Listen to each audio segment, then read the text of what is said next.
everyone, my name is Erol Ozsever and I teach classical guitar and popular music at the University of South Florida in Tampa. On the last episode, we talked about metacognition and planning a practice routine to make our time in the practice room more efficient. And today, I'm going to break down the Bach Prelude 998 from the Prelude Fugue and Allegro. And I recently started working on this piece myself, and talking about our goal setting, I've set a goal for myself to work out about one phrase of music per day, with fingerings, with memorization, and also with left hand planting, to be able to make sure that our left hand is working as efficiently as possible. In the last video, I mentioned setting a goal of about 4 measures of music per day, but that goal can vary depending on the level of difficulty of the piece that you're working on, and also according to the phrase structure of the work.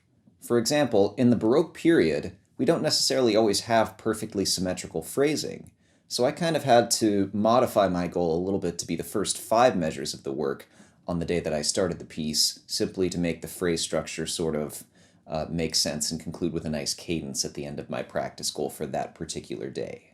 So when I sat down to practice the first measure of this piece, I thought very carefully about my left hand fingering in order to be able to reduce the number of movements that I make and to be able to prepare as many of my fingers on the fingerboard as possible to, again, make my left hand movement that much more efficient.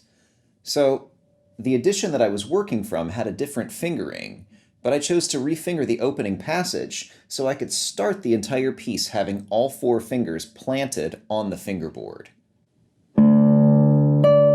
This way, to get to my next pitch, all I have to do is simply relax my 4th finger off the string, because my 2nd finger that's playing the C sharp is already planted.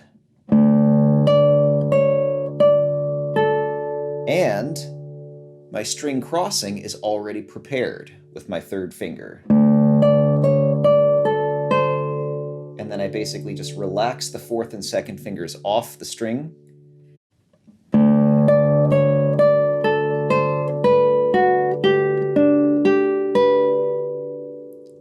So notice right here, I've actually grouped my left hand into a couple of different planting groups. I start with everything planted together on the left hand.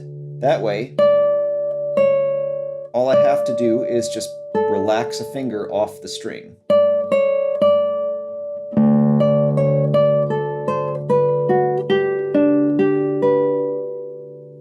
And it also gives it that nice sustain that we associate from Baroque lute music.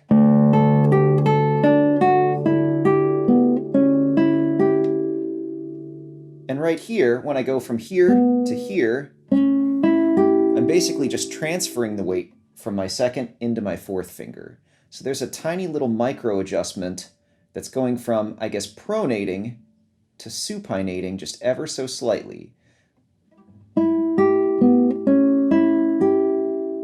But I'm thinking very carefully about which finger I'm planting on the fingerboard and at what time.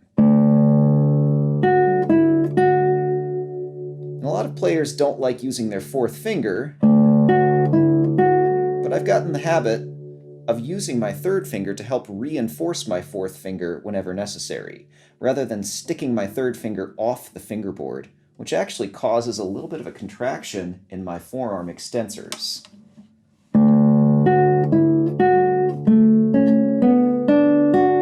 Now I plant all together as a group.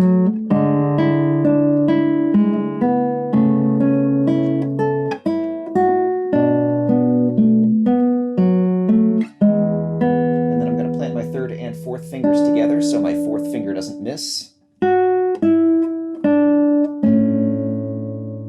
And so I worked out that fingering very meticulously in order to be able to figure out what's going to help my left hand move the smoothest and most efficiently between these notes in this passage. Thank you guys for watching, and good luck practicing this week.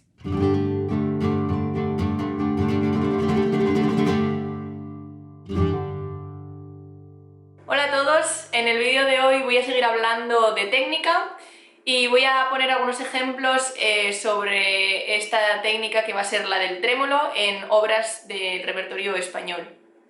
En el vídeo anterior hablé del apoyado y del tirado, de su uso, de su diferencia, y también puse ejemplos de escalas que se podían hacer apoyado o tirado dependiendo del contexto musical en el que estuviéramos.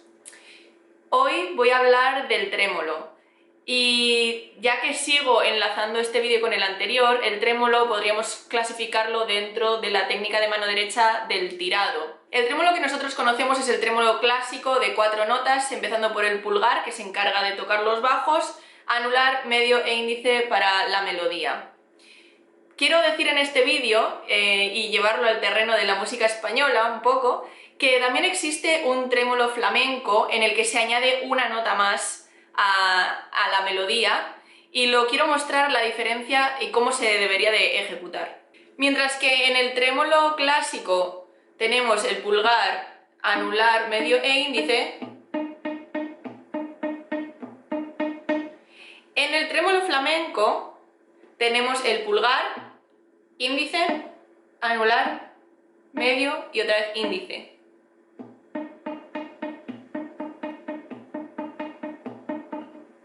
Si os interesa practicarlo, es un buen ejercicio también, aunque después las obras que toquemos del repertorio clásico no lo requieran. Siempre está bien añadirlo como ejercicio, o si os interesa buscar alguna obra del repertorio flamenco y tocarlo, sería una buena opción. Un consejo para practicar el trémolo y que suene lo más preciso posible, lo más igual posible, es el que se pueda estudiar con la guitarra silenciada. Yo suelo utilizar este tipo de esponja para ponerlo aquí y poder escuchar el ataque de los dedos en las cuerdas.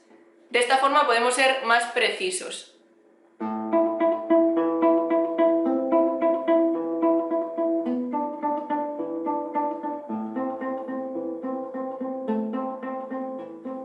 Otra de las cosas para practicarlo mientras estamos silenciados, digamos, es el hecho de anticipar cada dedo un poquito antes de que toque.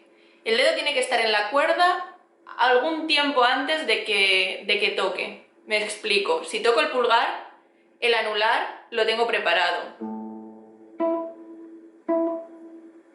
Después del anular, el medio. Y después el índice. Haciéndolo despacio se crea un efecto de que estamos cortando las notas, ya que estamos adelantando el ataque.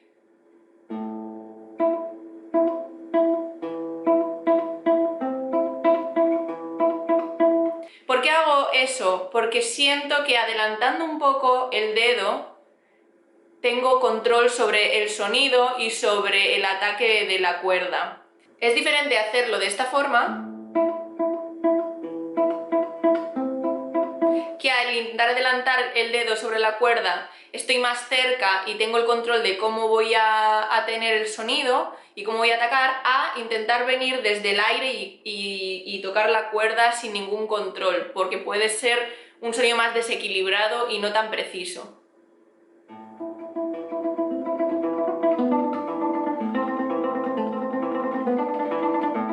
Bueno, esto es una forma de estudiar el trémolo, ya que después es verdad que no tiene que sonar cortada entre las notas. Es una forma de practicar que el dedo se acerque más a la cuerda, que sea más preciso el movimiento, que el sonido esté más controlado. Después podemos quitar esto. Otra de las cosas que hay que practicar en el trémolo y que son muy importantes es en qué cuerda se va a tocar el trémolo y qué distancia va a tener el trémolo respecto al bajo, que es el pulgar. Entonces se pueden hacer diferentes ejercicios al gusto de cada uno. Podemos empezar tocando el trémolo en la primera cuerda, que en teoría es el más fácil, ya que no tenemos cuerdas delante de nosotros que podemos tocar sin querer. Pero aún así, yo os animo a que mantengáis el mismo tipo de movimiento controlado que tendríais en la segunda cuerda. No significa que por cambiar de la segunda a la primera el movimiento tenga que ser más abierto y más descontrolado. Yo mantendría el mismo tipo de movimiento para la primera cuerda que para las demás. Para practicar las distancias podemos poner cualquier acorde, un la mayor por ejemplo, y empezar a tocar con el pulgar en la segunda, moverlo a la tercera, cuarta, quinta, sexta y de vuelta. De esta forma tenemos el trémolo estático, pero el bajo va cambiando y el ángulo del pulgar va cambiando, cosa que es importante también.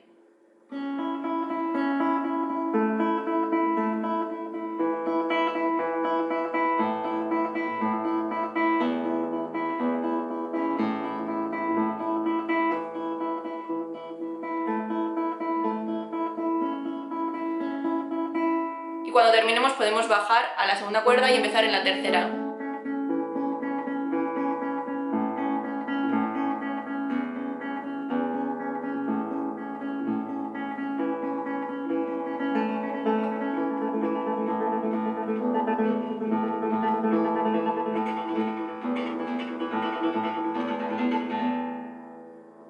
Y por último, recordaros que la melodía del trémolo la tenemos en los dedos anular, medio e índice, por lo que el bajo es un elemento que acompaña a la hora de darle forma a la melodía. Bueno, espero que todos estos consejos os ayuden a mejorar el trémolo y que lo disfrutéis tocando.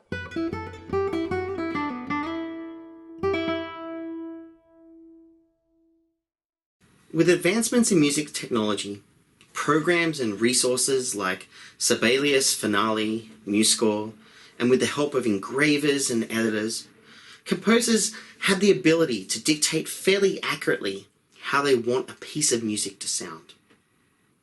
In our repertoire, we have the ability to indicate left-hand fingerings, right-hand fingerings, string choice, tone color, multiple voices, dynamics, articulation. Sometimes it could even be an expression, something like the color green with a splatter of blue. The possibilities are endless.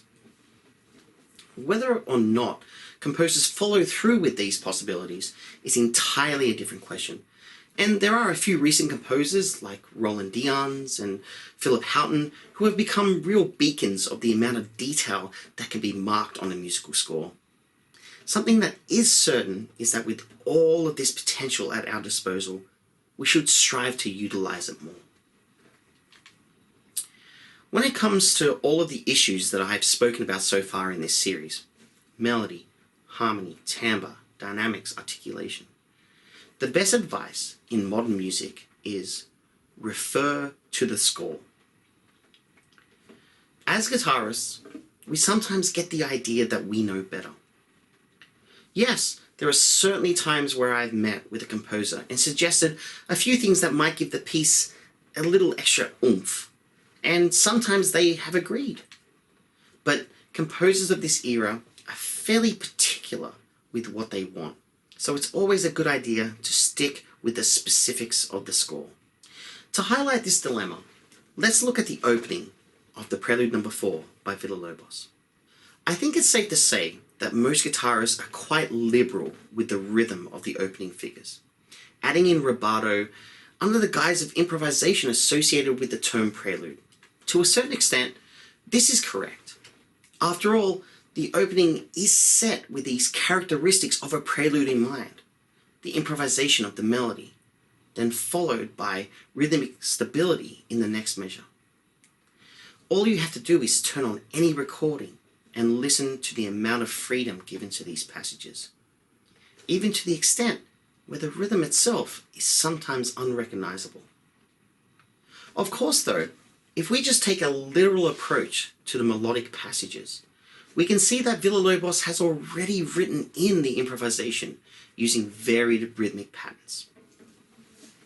With our opening phrase, then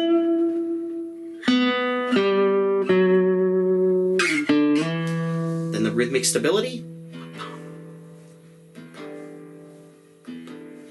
then there's the improvisation, which is the inclusion of the 16th note.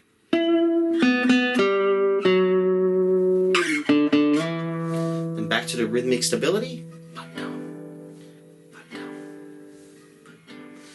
Now we add something different in with the triplet.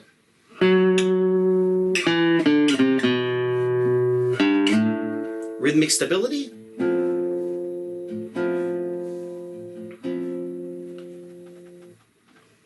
It's a struggle to come to a conclusion of which one is better, the freedom or just sticking with the score.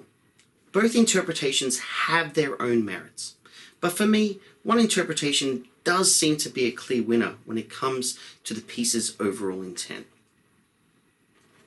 I think one of the most detailed modern pieces in the repertoire has to be Dion's Tango in Sky. If you look at the score, there are almost as many indications as notes. Pay attention to just the dynamics of the second line of music. Mezzo piano, subito forte, mezzo forte, subito piano, forte, piano. They are right there in bold in the score. I will admit, as a student, I missed most of these markings. I missed most of the articulation. I missed most of the rests. I just played it how I thought it should have sounded. And anyone who had the pleasure to work with Dion's will know about the importance of all of his markings. One thing that I was taught about is rests and the space between the notes are just as important as the notes themselves. So in modern music, especially pay attention to the rests. Pay attention to the articulation. They all mean something. Of course, modern music with limited indications presents its own set of challenges. For me, one of my all-time favorites is the Second Bagatelle by Walton. The guitarist is presented with a score that really does not tell us much. In the whole 4 minutes, we have a total of 8 dynamic markings, 3 crescendos and diminuendos, 0 tone color indications. What we do have is a lot of articulation and rests. In these cases, it is up to us to use our knowledge of music history and music theory to bring a piece like this to life. Are there repeated phrases that lends itself to tasteful timbral contrasts? Does the musical contour suggest subtleties in dynamic variation? Are there any harmonies that surprise us, and how can these be reinforced? Are there any sections of the piece that uses a characteristic trait of the composer themselves? Just as there were composers in the past that liked to throw in little motifs here and there in their pieces, guitar composers do the same.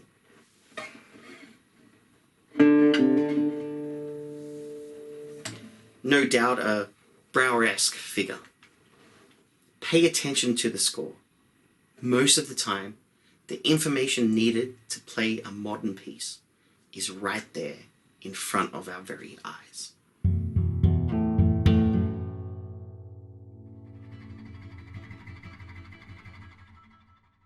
Hi, this is Ben for GFAtv, and today we're going to talk about some practice techniques and strategies for making your practice as efficient as possible. This video is going to be about spot practice, or finding a practice spot within your piece. Most of the time, our pieces are not the same level of difficulty all the way through. We often have 1 or 2 passages or a phrase that is more complex, more difficult than the rest of the piece. And so if we can focus our practice time on those little spots rather than just playing through the whole piece, we're going to be more effective with our practice time, which is important because everybody is so busy today that finding a little extra time is really, really valuable. So I'm going to use this piece called Packington's Pound today to demonstrate this practice spot idea because it's found in a lot of method books, so hopefully a lot of you are familiar with it, and because most of it is at a beginner intermediate level, but it has this big scale at the end of the second line that is a bit harder, and so it makes a great practice spot. So here's the scale isolated, and that's the first step of this type of practice, is we have to identify the spots that are the most difficult.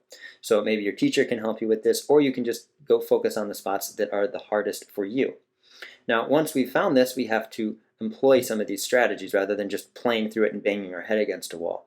So the first one that we're going to talk about today is probably the most common, and that's slow practice. And when I do slow practice, I like to focus on 2 different things. The first one is going to be focusing on the left hand and making sure that I can go slow enough that I can think about every finger going down and where it's going. So it might sound like this.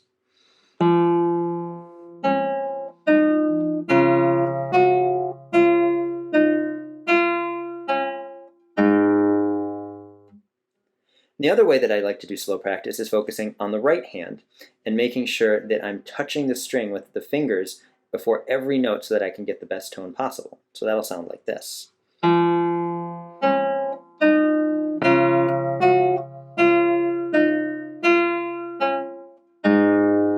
that might get a little staccato, but that's okay right now. So that's our first type of practice, is slow practice. So our second practice strategy is to play it up and down the neck. So normally this passage is in first position, but what happens if we try it in second position? And then third.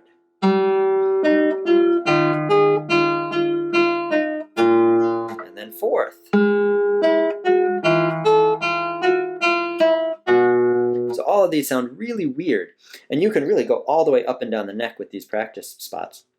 And what that does is it gets you a whole bunch of repetitions, so you learn it better. And you also learn it at a deeper level because you're relying on just the physical movements rather than the sounds. And then when you get down to first position, it's a lot easier. The next one we're going to talk about is changing the rhythm. And this works great for passages like this that have a string of 16th notes or 8th notes. And we can change the rhythm from even 8th notes to be uneven, with a dotted rhythm in there. So first we're going to do a long note followed by a short note for each of the 8th notes, so it sounds almost swung like this. And then we'll flip it and do a short note followed by a long note.